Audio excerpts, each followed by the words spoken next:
research-based education, SAP, PEGA certifications, entrepreneurship, KL, deemed to be university. ఈ లక్ష్మీ నారాయణపురం కాలనీలో చేర్పులు ఉంటే వచ్చాను ఇక్కడికి.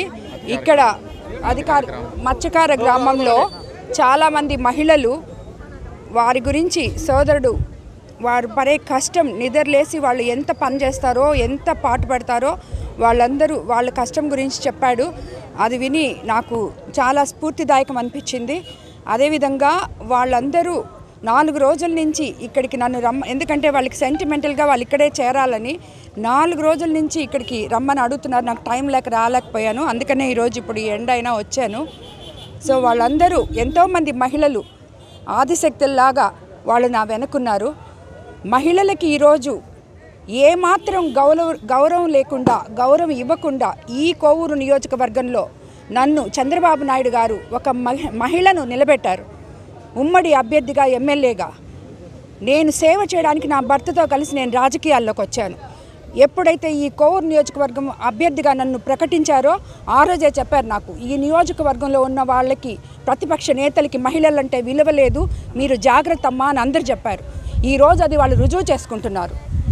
ఎటువంటి వికృత పనులు చేస్తున్నారంటే మీరందరూ చూస్తున్నారు. అవి నా నోటితో నేను కూడా చెప్పలేను.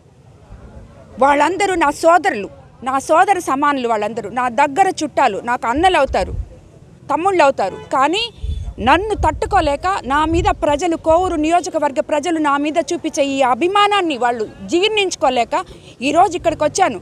వీళ్ళు ఏమి ఆశించి ఈరోజు పార్టీలో చేరారు? వాళ్ళకి కష్టం తప్పితే ఇంకోటి తెలియదు. వాళ్ళు 1 రూపాయికి అమ్ముడుపోయేవాళ్ళు కాదు. అలాంటి వాళ్ళని ప్రతి ఒక్క గ్రామం నుంచి తండాలుగా అభిమానంతో వచ్చి నా దగ్గర వచ్చి చేరుతుంటే, అమ్మ మీరున్నారు, మీరు మాకు న్యాయం చేస్తారనే నమ్మకం ఉంది.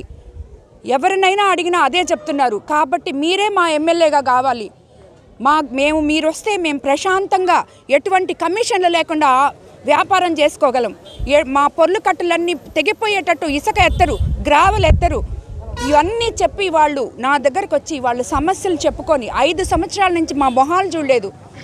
మా కాలనీలన్నీ ఇళ్ళు లేవు, కాలువలు లేవు, నీళ్లు తాగు నీరు లేదు. పొద్దున నేను ఒక పంచాయతీకి పోతే నాగమాంబపురం కానీ చెర్లోపాళెం కానీ ఎక్కడ తాగడానికి నీళ్లు లేవు. మహిళలు అలమటించిపోతున్నారు. అలాంటివన్నీ వాళ్ళు వచ్చి నా దగ్గర చెప్పుకొని నువ్వైతే న్యాయం చేయగలవు అని చెప్పి నాకు వచ్చి అభిమానంతో చెప్తుంటే ఇదంతా చూసి ఓర్వలేక చిన్న పెద్ద ఒకరని కాదు, వైసీపీ నాయకులు మొత్తం ఆఖరాకి ఇక్కడ ఎంపీగా పోటీ చేస్తున్న ఆయన కూడా కనీసం విఘ్నత లేకుండా ఏం చేస్తున్నాం మనం, ఏం ప్రెస్ మీట్లు పెడుతున్నాం అనే ధ్యాస కూడా లేకుండా కేవలం నన్ను తట్టుకోలేక, వేమిరెడ్డి ప్రభాకర్ రెడ్డిని తట్టుకోలేక ఇలాంటి వికృత చేష్టలు చేస్తున్నారు ప్రతిపక్షాలు వాళ్ళు. అవి నేను మనస్ఫూర్తిగా ఖండిస్తాను. ఈ జిల్లా మహిళలందరూ నాకు అండగా ఉంటారని నేను భావిస్తున్నాను. మరిన్ని వీడియోస్ కోసం ఛానల్ ని సబ్స్క్రైబ్ చేయండి. లేటెస్ట్ అప్డేట్స్ కోసం వాట్సాప్ ఛానల్ ని ఫాలో చేయండి. అండ్ లింక్ డిస్క్రిప్షన్ లో ఉంది.